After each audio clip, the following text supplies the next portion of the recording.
Mataas pa rin ang banga sa Malabon at Navotas na bigong mapigil ng nasirang floodgate. Sabi naman ng MMDA, hindi pa nakukumpuni ang pinsala nitong dulot ng isang barge. Nakatutok si Dano Tingkungko. Kung ang mga taga-barangay Tansauno na sina Marisol at Agnes ang tatanungin, matagal-tagal na rin nilang hindi naranasang bahain ang kanilang lugar kahit malapit pa ito sa Manila Bay. Nabago lang lahat yan nang masira ng isang barge ang North Navotas Navigational Floodgate na siyang tumatayong pananggalang sa tubig na makapasok sa kanilang lugar tuwing high tide at malakas ang ulan.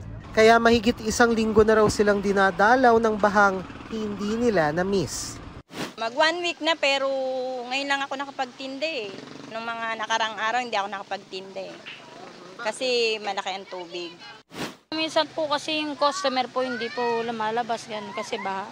Minsan matumal kasi mga tao ay magsilabas. Sa baha po.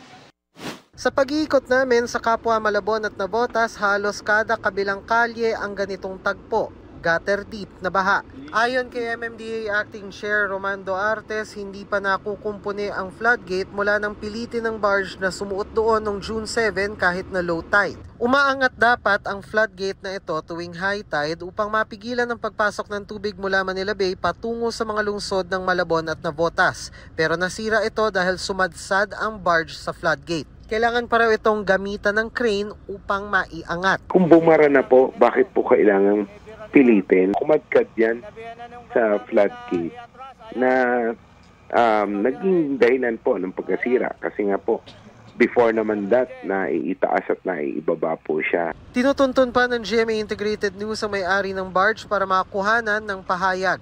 Lumabas muna po yung mga kailangan lumabas. Para mapigilang pumasok muli ang baha, mula kahapon naglagay na ng sandbags ang Navotas City Government sa iba't ibang lugar na posibleng maging daanan ng tubig. Para sa GMA Integrated News, Dano Tingkungko, nakatutok 24 oras.